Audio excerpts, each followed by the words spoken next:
Hello. 2024-2025 Tamil സിനിമയ്ക്ക് ആഘോഷങ്ങളുടെ വർഷങ്ങളാവേണ്ടതായിരുന്നു.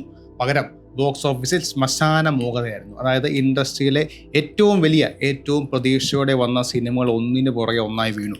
Record എണ്ണ സിനിമ റിലീസ് ചെയ്തു, പക്ഷേ ഫലം മാത്രം മാറിയില്ല. ഒരു വശത്ത് ഇന്ത്യൻ സിനിമകളിൽ ചരിത്രം സൃഷ്ടിച്ച ഒരു പാൻ ഇന്ത്യൻ സുവർണ കാലഘട്ടം ആഘോഷിക്കുമ്പോൾ തമിഴ് സിനിമ ഒരു പ്രതിസന്ധിപ്പെട്ട പോലെ ശ്വാസം മുട്ടുന്ന ഒരു അവസ്ഥയിലായിരുന്നു. ഒരു കാലത്ത് ഇന്ത്യൻ സിനിമയിലെ പ്രധാന ശക്തിയായിരുന്നു തമിഴ് സിനിമ.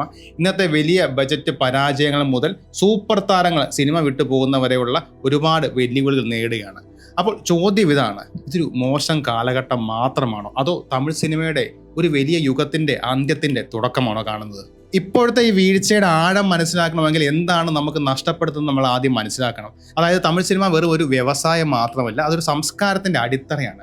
പതിറ്റാണ്ടുകളോളം കഥ പറച്ചിലും സാങ്കേതിക വിദ്യയിലും താരപദവിയിലും അവർ മുന്നിൽ നിന്നിരുന്നു. MGR, ശിവാജി ഗണേശൻ, രജനീകാന്ത്, കമൽഹാസൻ ഇവരൊന്നും വെറും താരങ്ങളായിരുന്നില്ല, ആരാധകർക്ക് ഇവർ ദൈവങ്ങളായിരുന്നു. അതുപോലെ മണിരത്നം, ശങ്കർ തുടങ്ങിയ സംവിധായകർ വെറും പ്രാദേശിക പ്രതീകങ്ങളായിരുന്നില്ല. പാൻ ഇന്ത്യൻ എന്ന വാക്ക് ഒരു വിപണന തന്ത്രമാകുന്നതിനും പതിറ്റാണ്ടുകൾക്ക് മുമ്പ് തന്നെ അവർ യഥാർത്ഥ പാൻ ഇന്ത്യൻ സിനിമകൾ ഒരുക്കിയവരാണ്. AR റഹ്മാൻ എന്ന സംഗീത മാന്ത്രികനെ ഇന്ത്യക്ക് നൽകിയത്, ലോകത്തിന് നൽകിയത് തമിഴ്നാടാണ്. തമിഴ്നാടിന് പുറത്തുള്ള പ്രേക്ഷകരുടെ ഹൃദയത്തിൽ തൊട്ട കഥകൾ പറഞ്ഞത് ഈ ഇൻഡസ്ട്രിയാണ്. മറ്റുള്ളവർ ബഹുമാനത്തോടെ നോക്കിക്കണ്ട ഒരു ഇൻഡസ്ട്രി. അതുകൊണ്ടാണ് ഇന്നത്തെ ഈ അവസ്ഥ കാണുമ്പോൾ നമുക്ക് എല്ലാവർക്കും ഇത്രയും ആശങ്ക തോന്നുന്നത്. എവിടെയാണ് വഴി പിരിഞ്ഞത്? ഒരു നിമിഷം 2015 ബാഹുബലിയുടെ ആ റിലീസിലാണ് ഒരു ഇൻഡസ്ട്രി, അതായത് തെലുങ്ക് ഇൻഡസ്ട്രി അതിൻ്റെ ഭാവിയെ, ബാഹുബലിയെ ഒരു രൂപരേഖയെ കണ്ടപ്പോൾ മറ്റൊന്ന് തമിഴ് ഇൻഡസ്ട്രി ഇതൊരു ഒറ്റപ്പെട്ട സംഭവമായിരിക്കും, ഒരു ഒറ്റപ്പെട്ട അത്ഭുതമായിരിക്കും എന്ന് മാത്രം കണ്ടു. അതായിരുന്നു വഴിത്തിരിവ്. തെലുങ്ക് സിനിമാ വ്യവസായം പാൻ ഇന്ത്യൻ എന്ന അവസരം രണ്ട് കൈയും നീട്ടി സ്വീകരിച്ചു. അവർ അവരുടെ തന്ത്രങ്ങൾ മൊത്തത്തിൽ മാറ്റി.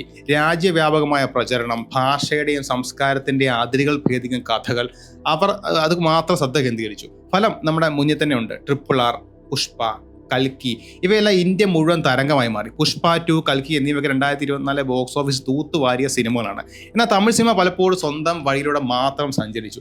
അവരുടെ ശക്തി കേന്ദ്രമായ തമിഴ്നാട്ടിൽ മാത്രം ശ്രദ്ധിച്ചു. അതായത് ദേശീയ തലത്തിൽ സിനിമ വിതരണം ചെയ്യുന്നതിലോ പ്രചരണം നൽകുന്നതിലോ അവർക്ക് പൂർണ്ണമായി ഇറങ്ങാൻ പറ്റിയില്ല, ഇറങ്ങിയില്ല.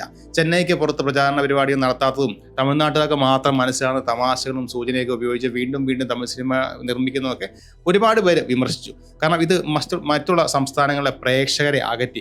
ഫലമോ തെലുങ്ക് സിനിമകളിലൊക്കെ പാൻ ഇന്ത്യൻ വിപണിയിലെ പങ്ക് ആകാശത്തോളം ഉയർന്നപ്പോൾ തമിഴ് സിനിമ ഇപ്പോഴും പിടിച്ചു നിൽക്കാൻ ബുദ്ധിമുട്ടുകയാണ്. ഒരു കാലത്ത് മുന്നിൽ നിന്ന് നമ്മളൊക്കെ നയിച്ചവർ ഇന്ന് കാഴ്ചക്കാരായി പിന്നിൽ നിൽക്കുന്നു.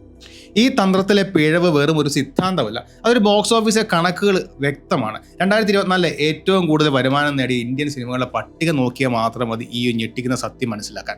കൽക്കി, പുഷ്പ 2 തുടങ്ങിയ തെലുങ്ക് സിനിമകൾ കോടികൾ വാരി കൂട്ടിയപ്പോൾ തമിഴിലെ പല വലിയ ബജറ്റ് സിനിമകൾക്ക് സ്വന്തം നാട്ടിൽ പോലും പിടിച്ചു നിൽക്കാൻ പറ്റിയില്ല.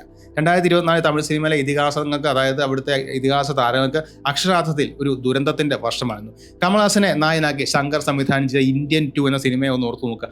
ഇന്ത്യൻ 1 ഉണ്ടാക്കിയ തരംഗം നമ്മൾ ആരും മറക്കില്ല. ഒരു കാലഘട്ടത്തിൽ AR റഹ്മാൻ, ശങ്കർ, കമൽഹാസൻ ഉണ്ടാക്കിയ ഒരു തരംഗം വർഷങ്ങളോളം ഇപ്പോഴും ആ സിനിമ കാണുമ്പോൾ ആ രോമാഞ്ചം എല്ലാവർക്കും കൂടെ മനസ്സിലാക്കാൻ കഴിയും. ആ സിനിമ ഏകദേശം 250-300 കോടി എടുത്ത് റീമേക്ക് അല്ല, രണ്ടാം ഭാഗം ചെയ്ത് അത്രയും വലിയ ബജറ്റ് ഇറക്കി വലിയ പ്രതീക്ഷയോടെ കൊണ്ടുവന്ന സിനിമയ്ക്ക് കിട്ടിയ ആ ഒരു റെസ്പോൺസ് ഒന്നെങ്കിൽ സമ്മിശ്രമായ റെസ്പോൺസ്, മോശമായ റെസ്പോൺസ്, കൂടുതലും മോശമായ പ്രതികരണങ്ങളാണ്. അതായത് കാലഹരണപ്പെട്ട വിരസമായ ഒരു സിനിമയായിരുന്നു എന്നായിരുന്നു പലരുടെയും അഭിപ്രായം. മുടക്കിയ പണം തിരിച്ചു പിടിക്കാൻ കഴിയാതെ അതൊരു വലിയ ദുരന്തമായി മാറി. ബ്രഹ്മാണ്ഡ സിനിമകളുടെ കുലപതിയായിരുന്നു ശങ്കറിന് കിട്ടിയ കനത്ത പ്രഹരമായിരുന്നു അത്. അതായത് പഴയ സൂത്രവാക്യങ്ങൾ ഇപ്പോഴത്തെ പ്രേക്ഷകർക്ക് വേണ്ട എന്ന് തെളിയിച്ച ഒരു വലിയ പരാജയം. ഇനി രജനീകാന്തിന്റെ കാര്യം നോക്കാം. ഏറെ പ്രതീക്ഷയോടെ വന്ന ആക്ഷൻ ചിത്രം വേട്ടയ്യൻ ലോകമെമ്പാടും 250 കോടി നേടിയെങ്കിലും 300 കോടിയോളം വരുന്ന ബജറ്റുമായി താരതമ്യം ചെയ്ത് നോക്കുമ്പോൾ അതൊരു പരാജയം തന്നെയായിരുന്നു.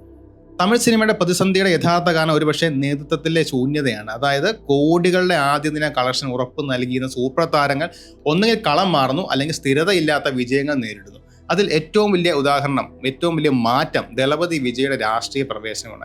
2024 ഫെബ്രുവരി അദ്ദേഹം തമിഴക വെട്ടിക്കട എന്ന പാർട്ടി രൂപീകരിച്ചു. ഇപ്പോഴത്തെ നമുക്കറിയാം, ഇലക്ഷൻ മത്സരിച്ച് ജയിച്ച് അദ്ദേഹം CM is I M waiting എന്ന് പറഞ്ഞ് വെയിറ്റ് ചെയ്തിരിക്കുകയാണ്. അതോടെ ഇൻഡസ്ട്രിയിലെ അഭിനയത്തിൽ മാറുന്നപ്പോൾ അവിടുത്തെ സിനിമകൾ കുറഞ്ഞു, വരുമാനം നേരെ പകുതിയായി, വളരെയധികം കുറയുകയും അത് മാത്രമല്ല ആ താരത്തിന് റീപ്ലേസ് ചെയ്യാൻ പറ്റുന്ന ഒരു താരം ആ ഇൻഡസ്ട്രി ഇല്ലാതാവുകയാണ്. അടുത്തത് തല അജിത് കുമാറാണ്.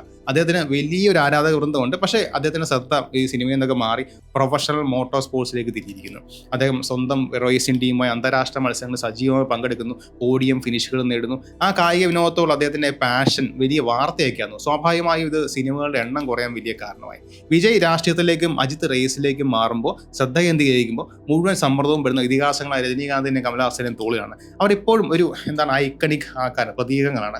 പക്ഷേ അവരുടെ അവസാന സിനിമകളായ വേട്ടയ്യൻ, ഇന്ത്യൻ 2 അല്ലെങ്കിൽ കൂലി, തഗ് ലൈഫ് എന്നിവയൊക്കെ ബോക്സ് ഓഫീസിൽ നിരാശപ്പെടുത്തി. അവർക്ക് താഴെയുള്ളത് വിക്രം, സൂര്യ, ധനുഷ്, സിംബു, അങ്ങനെ അല്ലെങ്കിൽ ജയം രവി, വിശാൽ, അങ്ങനെ അവിശ്വസനീയമായ വിധം കഴിവുള്ള വിജയ് സേതുപതി, ഇവരെ അങ്ങനെ കഴിവുള്ളൊരു വലിയ നിര തന്നെ ഉണ്ട്. അവർ മികച്ച പ്രകടനങ്ങൾ കാഴ്ചവെക്കുന്നുണ്ടെങ്കിൽ ഒരു ഇൻഡസ്ട്രിയെ മുഴുവനായി തോളിലെത്താൻ കെൽപ്പുള്ള വലിയ ഹിറ്റുകൾ സ്ഥിരമായി നൽകാൻ നമുക്ക് കഴിയുന്നില്ല. പ്രശ്നം താരങ്ങളുടെയോ തന്ത്രങ്ങളുടെയോ മാത്രമല്ല, അത് പറയുന്ന കഥകളുടെ കൂടാണ്. തമിഴ് സിനിമയിലെ സകാത്മകത കിതയ്ക്കുന്നതാണ് എനിക്ക് തോന്നുന്നത്. കാരണം മണിരത്നം, ശങ്കർ പോലെ തുടങ്ങിയ പഴയ തലമുറ ഇതിഹാസ സംവിധായകർക്ക് അവരുടെ പഴയ മാന്ത്രികത തിരിച്ചു പിടിക്കാൻ കഴിയുന്നില്ല. അവരുടെ പുതിയ സിനിമകളിൽ പോലും ആ പഴയ ക്ലാസിക്കുകളുടെ ഒരു നേരിയ മങ്ങിയ നിഴൽ പോലാണ് തോന്നുന്നത്. അതായത് വീണ്ടും റെപ്പറ്റീഷനൊക്കെ പലപ്പോഴും പലയിടത്തും ഫീൽ ചെയ്യുന്നുണ്ട്. അതുപോലെ വലിയ പ്രതീക്ഷ നൽകിയ ഒരു പുതിയ തലമുറയിലെ സംവിധായകർ പലതും ഒരു പ്രതിസന്ധിയിലാണ്. ലോകേഷ് സിനിമാറ്റിക് യൂണിവേഴ്സ് എന്ന ആശയം കൊണ്ട് വന്ന ലോകേഷ്, LC കൊണ്ടുവന്ന ലോകേഷ്, അദ്ദേഹം 1-2 സിനിമ ചെയ്തു. അവസാനം 2 സിനിമയ്ക്ക് അപ്പുറം അദ്ദേഹത്തിൻ്റെ ഒരു ക്രിയേറ്റീവ് ക്വാളിറ്റി ആൾക്കാർ സംശയിച്ചു തുടങ്ങി. സിനിമാറ്റിക് മേക്കർ, ഒരു സിനിമ മേക്കറിനപ്പുറത്തേക്ക് ഒരു ഡയറക്ടർ എന്ന രീതിയിൽ ലോകേഷിനെ അംഗീകരിക്കാനുള്ള ബുദ്ധിമുട്ട് ആളുകൾക്ക് പതുക്കെ അദ്ദേഹത്തിൻ്റെ സിനിമകളിൽ കൂടെ മനസ്സിലായി തുടങ്ങി. കൂലി എന്ന സിനിമയുടെ അത് ഏകദേശം തീരുമാനമായി. കാരണം രജനീകാന്തിനെ വെച്ച് കോടികൾ മുടക്കി ഉണ്ടാക്കിയ സിനിമ വിജയിച്ചെങ്കിലും പക്ഷേ നെഗറ്റീവ് റെസ്പോൺസാണ്.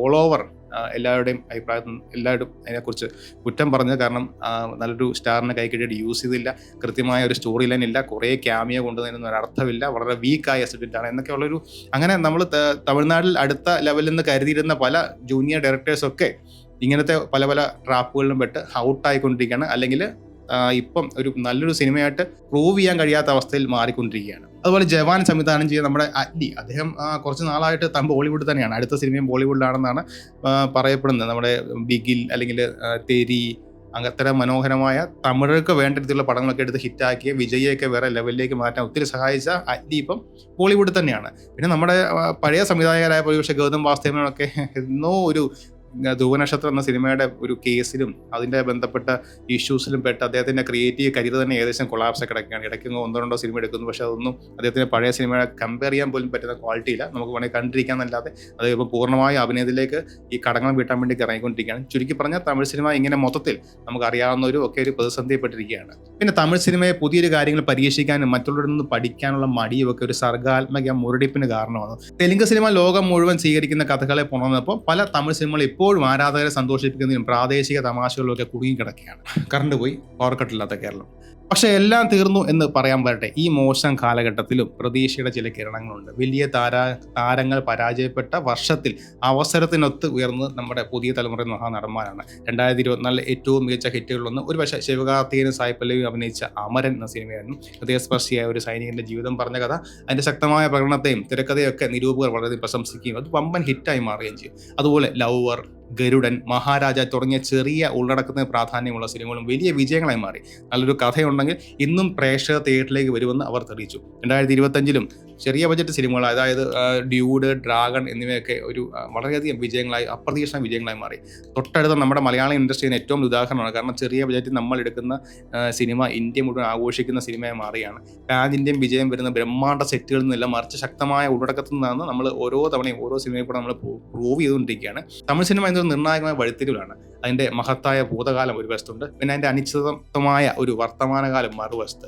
പ്രശ്നങ്ങൾ വ്യക്തമാണ്. പാൻ ഇന്ത്യൻ വിപണി പിടിച്ചെടുക്കുന്നതിൽ വന്ന പരാജയം പരാജയം, സൂപ്പർ താരങ്ങൾ ഒഴിഞ്ഞു പോകുന്നതിൽ ഉണ്ടാകുന്ന മുകളിലിരിക്കുന്ന നേതൃത്വത്തിന് അവിടുത്തെ ശൂന്യത, പിന്നെ പുതിയ ആശയങ്ങൾക്കായി കിതയ്ക്കുന്ന ദാഹിക്കുന്ന സർഗാത്മകതയും ഇൻഡസ്ട്രിയുടെ അടിത്തറ തന്നെ ഇളക്കുകയാണ്. അപ്പോൾ തമിഴ് സിനിമയ്ക്ക് ഒരു തിരിച്ചുവരവ് സാധ്യമാണോ? തീർച്ചയായും. വീണയിടത്ത് നിന്ന് ഒരു ഫിനിക്സ് പക്ഷിയെ പോലെ ഉയർന്നു വന്ന ചരിത്രം അവർക്കുണ്ട്. എന്നാൽ ഇത്തവണ വെല്ലുവിളികൾ വ്യത്യസ്തമാണ്. പ്രേക്ഷകർ മാറിയിരിക്കുന്നു. മത്സരം മുമ്പത്തേക്കാൾ കടുപ്പമാണ്. 1-2 വിജയ സിനിമ കൊണ്ടൊന്നും പെട്ടെന്ന് രക്ഷപ്പെടാൻ പറ്റത്തില്ല. വലിയ തന്ത്രങ്ങളും വേണം, പുതിയ ശബ്ദങ്ങളും വേണം, പുതിയ പരീക്ഷണങ്ങൾക്ക് തയ്യാറായ ഒരു പുതിയ തലമുറയിലെ അമരക്കാർ വേണം. അയലക്കാരിൽ നിന്നും പഠിക്കാനുള്ള വിനയവും കാലഹരണപ്പെട്ട വഴികൾ ഉപേക്ഷിക്കാനുള്ള ധൈര്യവും വേണം. പഴയ പ്രതാപത്തിലേക്ക് നടന്നു വരാൻ തമിഴ് സിനിമയെ പുതിയ ദിശാബോധത്തിൽ തന്നെ നയിക്കാൻ പുതിയ ആളുകൾ വരേണ്ടി വരും, നമുക്ക് കണ്ടെത്തേണ്ടി വരും. ഏറ്റവും വലിയ ചോദ്യം ഇതാണ്, ആ മാറ്റത്തിന് അവർ തയ്യാറാണോ എന്നുള്ളത്. തമിഴ് സിനിമ നേടുന്ന ഏറ്റവും വലിയ പ്രശ്നം എന്താണെന്ന് നിങ്ങൾ കരുതുന്നത്? തമിഴ് സിനിമയ്ക്ക് അതിൻ്റെ പഴയ പ്രതാപം വീണ്ടെടുക്കാൻ കഴിയുമോ? നിങ്ങളുടെ അഭിപ്രായങ്ങൾ താഴെ കമൻറ്റുകളിൽ അറിയിക്കുക. ഇന്ത്യൻ സിനിമാ ലോകത്തെക്കുറിച്ചുള്ള ഇത്തരം ആഴത്തുള്ള വിശകലനങ്ങൾ ഇഷ്ടമായെങ്കിൽ കൂടുതൽ വീഡിയോക്കായി സബ്സ്ക്രൈബ് ചെയ്യാൻ മറക്കരുത്. വീണ്ടും കാണാം. ബൈ.